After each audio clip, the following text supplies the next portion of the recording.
ब्रह्माच्य सहाम्पति कतंजलि अंदिवरम आयाचता संदिट्ट संत परजक्क जातिका देशेतु धम्मं अनुकंपि मम पजं සහම්පති බ්‍රහ්මරාජා ඇතුළු සියලු දිව්‍ය බ්‍රහ්ම පිරිසට සද්ධර්ම ශ්‍රවණය සඳහා ආරාධනා කරන අතරම අප සියලු දෙනා කෙරෙහි මහත් වූ අනුකම්පාවෙන් මේ ශ්‍රී සද්ධර්මය දේශනා කරන මෙන් ගෞරවනීය ස්වාමීන් වහන්සේගේ දෙපා නමද ආරාධනා කර සිටිමු. සාදු සාදු සාදු. අවසරයි ස්වාමීන් වහන්ස. නමෝ තස්ස භගවතු වරහතෝ සම්මා සම්බුද්දස්ස. නමෝ තස්ස භගවතු වරහතෝ සම්මා සම්බුද්දස්ස. නමෝ තස්ස භගවතු වරහතෝ සම්මා සම්බුද්දස්ස. බුද්ධං ධම්මං සංඝං වසාමි. ජින්දසෝතං පරක්ඛම්ම කාමේ පරද බ්‍රාහ්මන සංඛාරාණං khයං ඤත්වා අකතඤ්ඤෝසි බ්‍රාහ්මන යදා ද්වේසු ධම්මේසු පාරගෝ හෝති බ්‍රාහ්මන අතස්ස සබ්බ සංයෝගෝ අත්තං ගච්ඡanti ඥානතෝ. පෙරවීරිය වඩලා කාමයන්ගෙන් නිදහස් වෙන්න, සීල සංස්කාරයන් වල ශූන්‍යත්වය දැකලා ආය කාමයන් වලට පුතුවිදීතාවයක් දක්වන කෙනෙක් නොවන්න. ආන්ගේ කෙනාට බ්‍රාහ්මණ කියලා කියනවා. යම් කෙනෙක් හිත තැම්පත් කර ගැනීමත් විශේෂිත වූ ඥානයත් කියන මේ කාරණා දෙකෙහි සුවිශේෂී කෙනෙක් වෙනවා නම්, ප්‍රඥෙක් වෙනවා නම්, පඬිතෙක් වෙනවා නම්, එයා සියලුම සංයෝගයන් වලින් නිදහස් වෙලා උතුම් වූ අර්ථය අනුභව කරනවා. ඔක තියෙන ධම්මපදයේ බ්‍රාහ්මණ වර්ගයේ ප්‍රධානවන්ත වෙනතුනේ අදත් අපේ අර සතිපට්ඨානය කියන මාතෘකාව ප්‍රධාන කරගත්ත අපේ ධර්ම සාකච්ඡාව කරන වෙලාවයි මේ. පෞගේ සතියට කිට්ටු වෙනකොට සතිපට්ඨාන සූත්‍ර දේශනාවේ එක කොටසක් අපි අරගෙන ඒක කොටස වෙච්ච ආනාපාන සති කියන දේශනාවේ ඒ කොටස අධ්‍යයනය කරන්න අංගත්තා. ඉතින් පෞගේ සතිය වෙනකොට ඒ කොටසෙත් ඔය චිත්තපටි සංවේදී අසසිස්සාමීතිකදී චිත්තපටි සංවේදී පසසිස්සාමීතිකදී කියන තැනගෙන යම් තාක් දුරට විග්‍රහයක් කරන්න උත්සාහ කළා. ඉතින් අද කල්පනා කරන්නේ එතනින් තව පොඩ්ඩක් ඉස්සරහට යන්න කියලායි. ඔයතන මතකයක් ඇති පින්නතුනේ අපි පහුගිය දේශනාවේ ඒ දේශනාව අවසානයේට කිට්ටු වෙනකොට මම මෙන්න මෙහෙම එක උදාහරණයක් ගත්තා. මට තේරිච්ච විදිහක්. හරියට තරංගයක් නරඹන රසිකයෙක්, ප්‍රේක්ෂකාගාරයේ ඉන්න රසිකයෙක්, අරගේ නරඹන කෙනෙක්, ඒ දෙපැත්තෙම තියෙන කණ්ඩායම් දෙකේම තියෙන දේවල් දිහා අපක්ෂපාතී විදිහට පක්ෂයක් ගන්න නැතුව, පැත්තක් ගන්නෙ නැතුව බලාගෙන ඉන්නවා වගේ දෙයක් භාවනාව තුළදී අපිට එක අවධියකදී හම්බ වෙවි කියලා.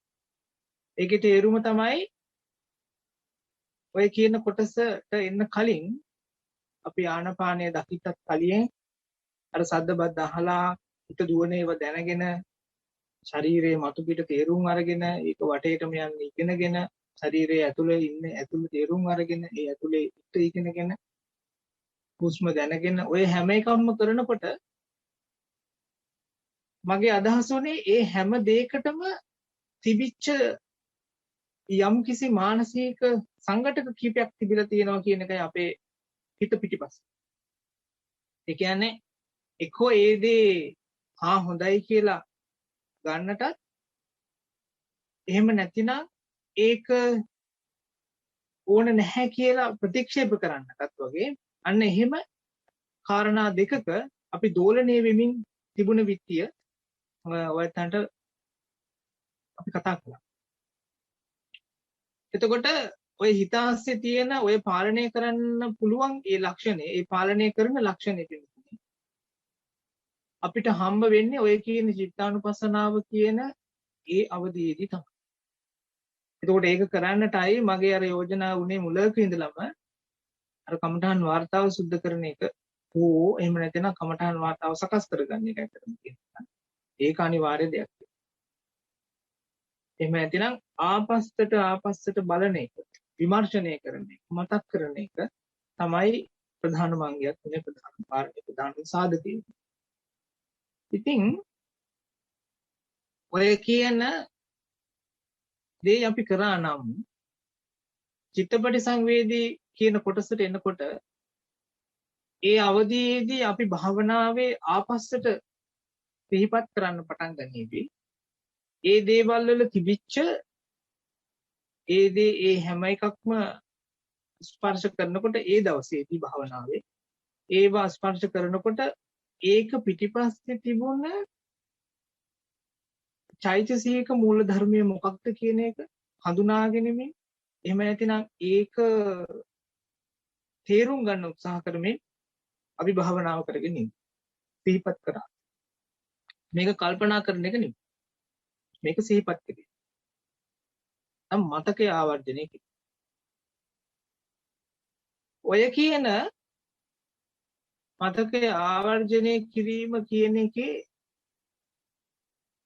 බොහෝ වෙලාවක් බොහෝ කාලයක් ඉඳ පුරුදු වුණොත් ඔය කියන චිත්ත පටිසංවේදී අසසිස්සාමීති සික්ඛති චිත්ත පටිසංවේදී පසසිස්සාමීති සික්ඛති කියන තැනට වෙලා බොහෝ වෙලාවක් ඉන්න පුළුවන් වුණා. මට ඊට කලින් වගේමයි මේකත්.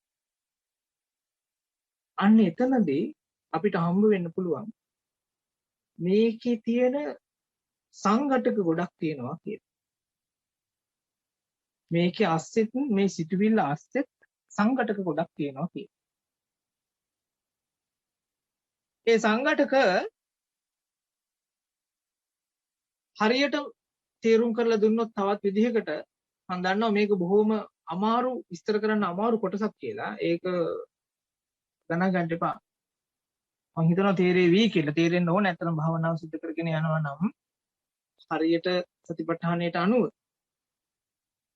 අර ප්‍රේක්ෂකාගාරයේ ඉන්න රසිකයා අපක්ෂපාතී විදිහට නිරීක්ෂණය කරගෙන ඉන්නකොට පක්ෂයක් ගන්නෙ නැතුව අපි වුණත් හරියට බලාගෙන හිටියොත් වෙනතනේ ඒ එක කණ්ඩායමක දැන් කණ්ඩායම් දෙකක් සෙල්ලම් කරන්න අඩුම තරමේ ඒ එක කණ්ඩායමක ඒ සෙල්ලම් කරන අය නැත්නම් ඒ ක්‍රීඩා කරන අය අතර ඒ එක ක්‍රීඩකයා ගාවත් අපි හිතමු ක්‍රීඩකයෝ ගොඩක් ඉන්න ක්‍රීඩාවක් නම් මේක එක ක්‍රීඩකයා ගාවත් තියෙන පුළුවන් එක ලක්ෂණ එක දක්ෂතා එක හැකියාවක් ඒ වගේ එකක් අපිට හම්බ වුණා මතකද භාවනාවේ මුලක ඉඳන් මම ලේසි තැනක් අරගන්න ඔයයන්ට මම කියලා දුන්නා මතකද මම හිතන්නේ දේශනාවේ ඔය 5 වෙනි 6 වෙනි වගේ දේශනාවල් වල අර ශරීරය තුල මෘදු සැහැල්ලු ලක්ෂණයක් හම්බ වුණා කොහේ හරි තැනක බලන්නේ කියලා ඒකට සාපේක්ෂව ඒ කියන්නේ එක කකුලක නම් අනිත් කකුලේ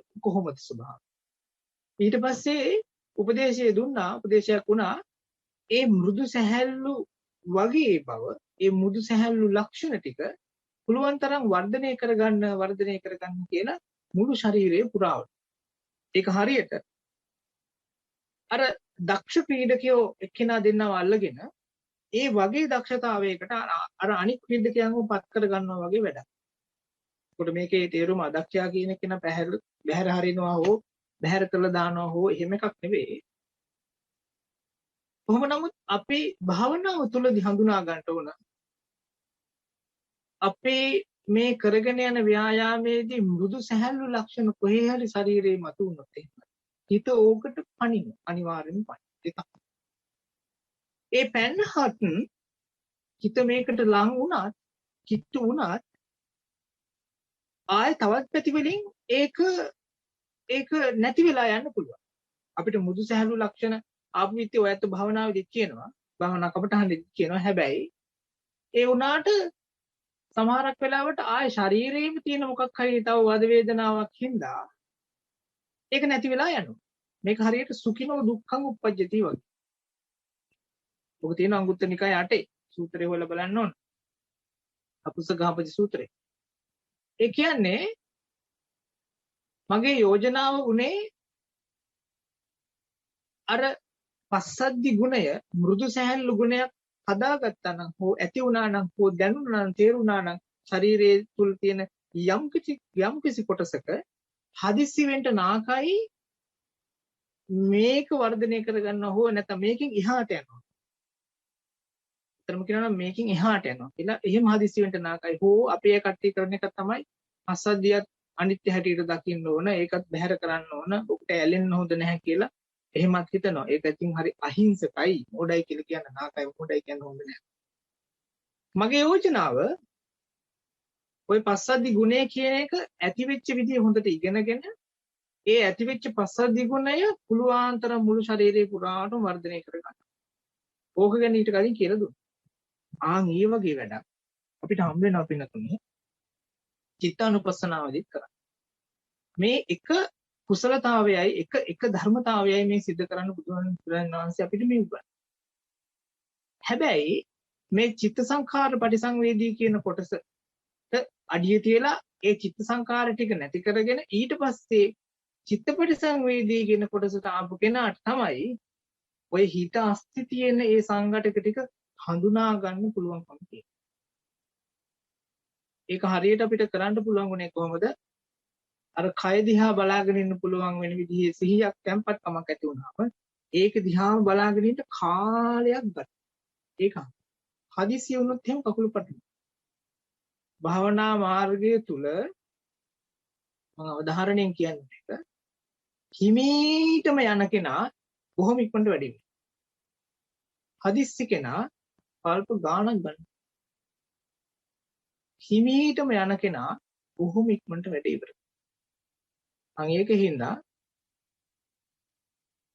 අපේ භාවනාව තුළ අපි ඉන්න අවධිය හොඳට තේරුම් අරගෙන ඒක තුළ උපරිම දක්ෂතාවය දක්වන තරමට පුරුදු කරනවා.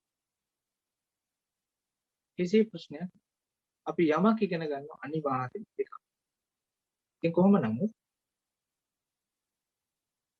ඔය චිත්තපටි සංවේදී කියන කොටසට වෙලා අපි ආපස්සට මෙනෙහි කර කර බලනකොට අපිට හම්බ වෙයි මෙන්න මෙහෙම ලක්ෂණ ටිකක්. මම ඊට පොඩ්ඩක් ගොනු කරාද ඒව හරියට අපිව දුකට ඇදලා දාන මානසික අවශ්‍යතා ටිකක් පස්සේ ඉන්න පුළුවන්.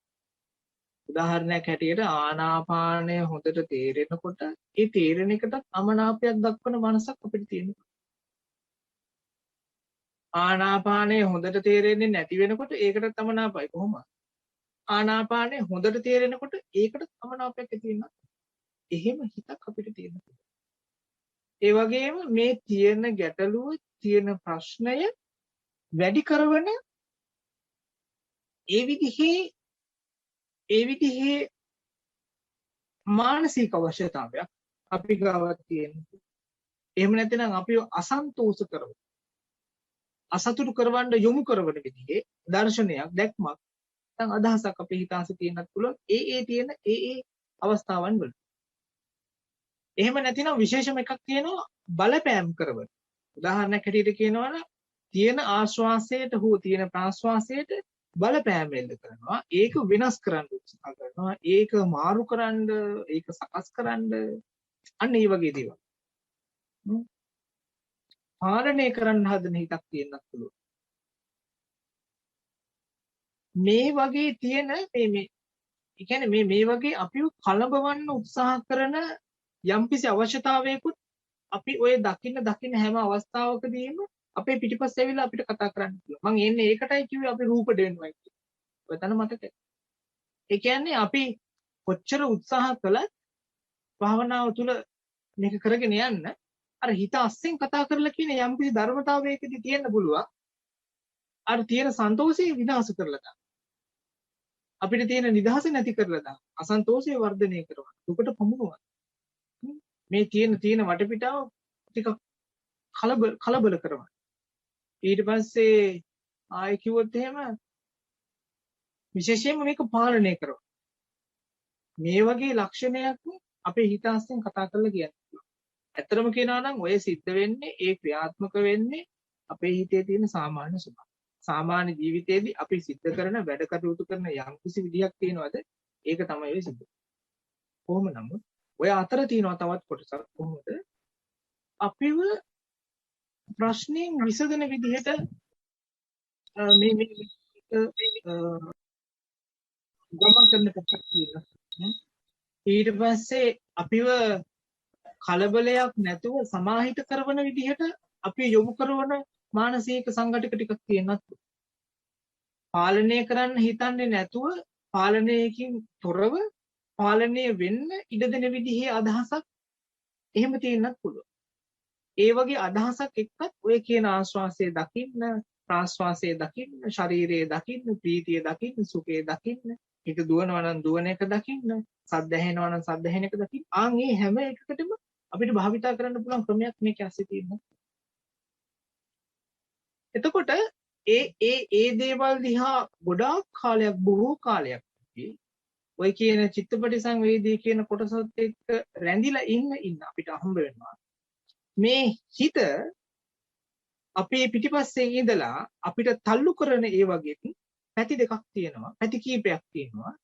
ඒ පැති අතර සමහර පැතිවල අපිව දුකට ඇදලා දාන ඒවා තිබ්බා වගේම සමහර පැති තියෙනවා අපිව ඇත්තටම දුකින් නිදහස් කරනවා කියන.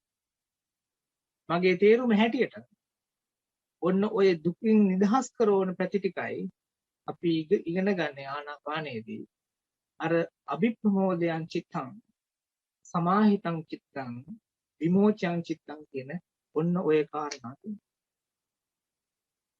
අභිප්‍රමෝදයන් කියලා කියන්නේ ප්‍රමෝදයට ලක් කරන ඒවා.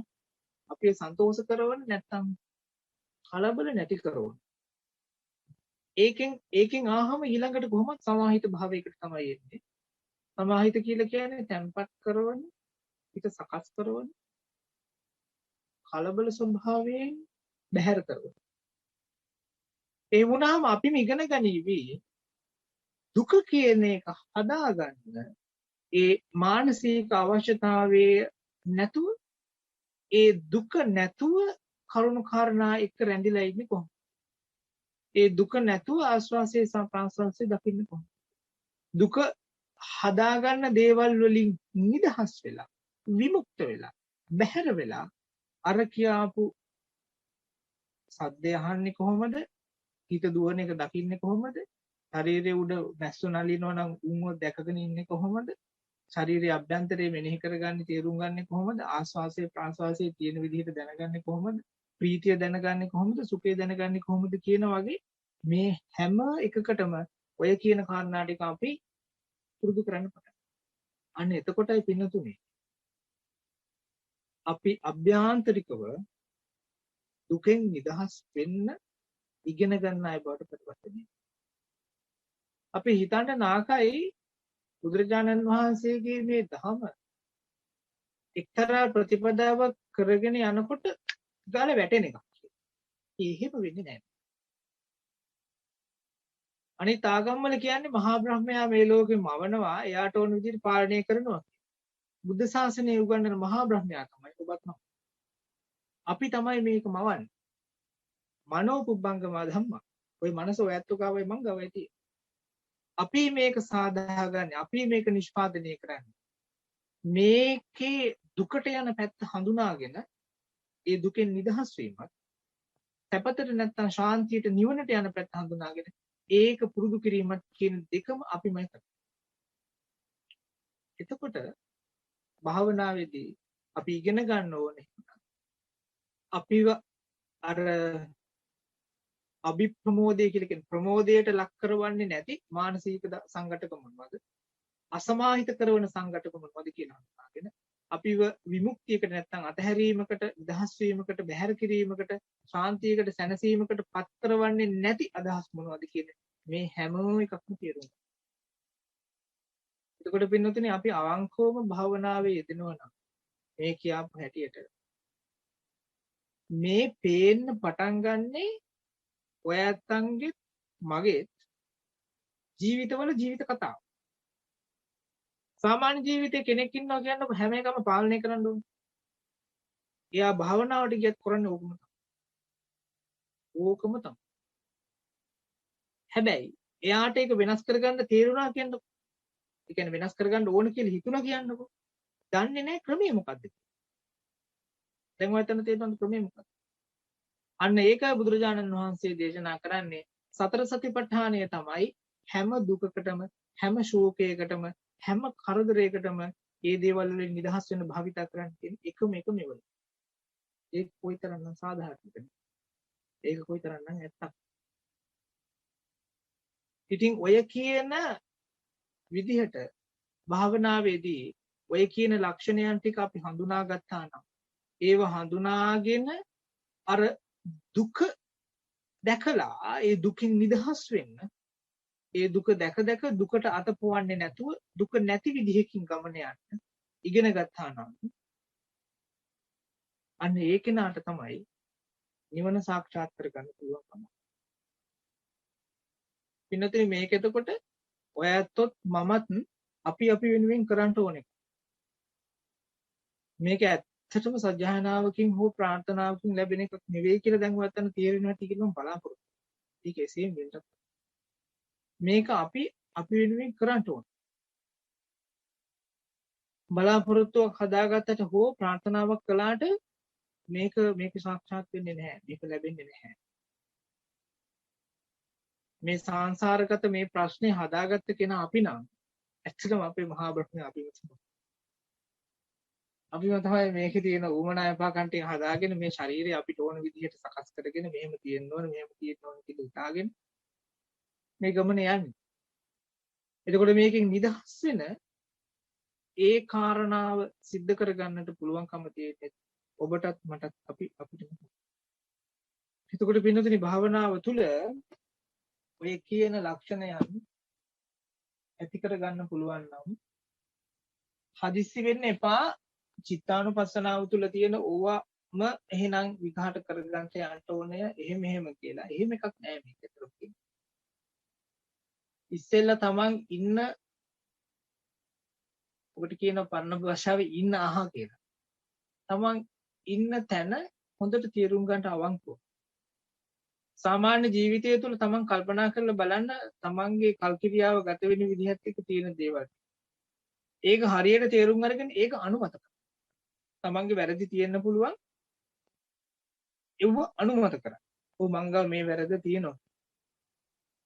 භාවනාවේදීත් ඒ වැරද්ද අපි අනුමත නොකළා නම් අපේ යතින් ඒ වැරද්ද වෙනවාමයි ආයෙත් එකක්.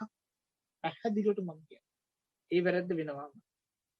හැබැයි අපි සාමාන්‍ය ජීවිතේ අපි ගාව තියෙන අඩුපාඩුවන් ටික අනුමත කළා කියන්නේ. ඒක තේරුම් ගත්ත කියන්නකො. භාවනාවේදී එතකොට පේන්න පටන් ගන්නවා. ඔව් මෙහෙම එකක් තියෙනවා තමයි. ඒක අහු වෙනකන් ඒක තේරෙනකන් අපි සංසාරගතව තමයි. අන්න ඒකෙනුයි නිදහස් වෙන්න ඕනකම තියෙන්නේ. මම බොහොම උත්සාහ කරනවා මේ කොටස ගැන ගොඩක් විස්තර කරන්න. සමහර කලාවල් වලදී ඒක හරියට එළියට එන්නේ නැද්ද මන් දන්නේ නැහැ. අද කොහොමද ටිකක් අලුතකුත් තියෙනවා වීඩියෝ එකකුත් පේනවා. ඒකත් එක්ක පොඩ්ඩක් නිකන් හරි ඇට්‍රැක්ෂන් බවකුත් තියෙනවා. මම හිතනවා ඔබට හුරු වෙයි කියලා. කොහොම නමුත් භාවනාවට පුළුවන් තරම් නැඹුරු වෙන්න බලන්න. එහෙම නැඹුරු වෙලා ඔය කියන අවස්ථාවන් ටික අපේ ජීවිතය තුළ තියෙන විත්‍ය ස්පර්ශ කරන්න බලන්න. බුදුරජාණන් වහන්සේ දේශනා කරපු ආනාපාන සතිය කියන භාවනාව සුවිශේෂයි. ආයේ වෙන වචනයක් මම හිතනවා වෙන වචනයක් නෑ ඒක තමයි හරියන්නේ. සුවිශේෂයි. මොකද මේක මුල ඉඳලා අගට හරි ලස්සනට බොහොම පිළිවෙලට කියලා දෙන්න දෙයක්. ඉතින් මේ විදිහට කටයුතු කරගන්න පුළුවන් නම් අපි අර දුකට ඇදලා දාපු තණ්හාව කියන එක අපේ ඇස්සේ හිටපු විදිහ අපි තේරුම් අරගනිවි. ඊළඟට අපිට තියෙන්නේ ඒ තේරුම් අරගෙන එයාට අසු නොවි එයාගෙන් බැහැර වෙන එක. මතකද ඔයතනවා මෙහෙම කතා ටිකක් පස්සේ මුලදී කිව්වා. තණ්හාව හින්දාම තමයි අපි තණ්හාවෙන් නිදහස් වෙන්නේ කියලා. තණ්හායි නිසායි තණ්හායි පරික්ඛයන් කියලා. මේ වගේ තැනකට එනකොට ඔයතන තේරෙනවා ඇති මම කියපු අරුපේ මොකක්ද කියලා. ඒ කියන්නේ ඔය හිත යන විදිය දැනගත්ත හන්ද තමයි ඒ හිතේ මේ කොටස් ටිකක් තියෙනවා කියන එක තේරුම් ගත්ත හන්ද තමයි දැකගත්ත හන්ද තමයි අපි ඒව නිදහස් වෙන්න භාවිතා කරන්නේ. හිතන්නකෝ ඔය කියන සිතුවිලි වලට අපි තවත් සිතුවිල්ලක් කල්පනා කරන්න හෝ මෙනෙහි කරන්න වගේ එහෙම දෙයක් කළා නම් සතිපට්ඨානයට බැහැර වෙලා අපේ හිතේ මෙහෙම එකක් තියෙන විත්තියවත් අපි ඉගෙන ගනි. මම කියන්නේ නැහැ එහෙම මෙනෙහි කරන භාවනාව වැරදි කියලා කියනවා නෙවෙයි. එහෙම නෙවෙයි. නමුත් මගේ අදහස වෙන්නේ අපි එතනින් තව ටිකක් ඉස්සරහට යන්න ඕනේ කියලා. අවුරුදු 30කට කලින් මෛත්‍රී භාවනාව කර කර හිටියා නම් තාමත් මෛත්‍රී භාවනාව කරනවා නම් හොඳයි නරක නැහැ. මෛත්‍රී භාවනාවෙන් නිවන් දකින්න බෑ කියලා කියන්නේ නැහැ මම. නමුත් තාමත් තරහ යනවනේ. නේද? මුස්සලගේ මැස්සයන්ට බැලුවා මොකද කියන්නේ? එහෙම නැහැ ඒක අභාවිතයිනේ. අන්න ඒකයි මම කියන්නේ අපි මේක තව ටිකක් ඉස්සර කරගන්න පුළුවන් විදිහක් හදා ගන්න ඕනේ කියලා. අපේ හිතේ තියාගන්න ඕනේ හැමදාම අදහසක් මේ වචනේ අර ඉංග්‍රීසි වචනෙකුත් එක්ක අපි කතා කරලා දවසක් අප්ඩේට් කරගන්න පුළුවන් මනසක් හදාගන්න. අලුත් කරගන්න පුළුවන් හිතක් හදාගන්න. ආන්ගේ අලුත් කරගන්න පුළුවන් හිතේ පින්නතුනේ ජීවිතය තුළ අර දුක් සහිත දේවල්ම කල්පනා කරනවා නම් කතා බහ කරනවා නම් හිතනවා නම් පතනවා නම් බලාපොරොත්තු වෙනවා දකින්නවා බුදුරජාණන් වහන්සේගේ ආරාධනාව වෙන්නේ ඊට වඩා සන්තෝෂ වෙන්න පුළුවන් පැති තියෙනවා තව හොයලා බලන්න මම හිතනවා ඒ ටික කරගන්න අද මේ කියලා දුන්න ටිකත් ඒක වාසනාව වෙයි කියලා ඒක එසේම වේවා කියලා බලාපොරොත්තු සියලු දෙනාටම තිබෙනවා අන්දමයන් ධම්මකථාය සාදුකං දදාමසේ සාදු සාදු සාදු අනුමෝදාමි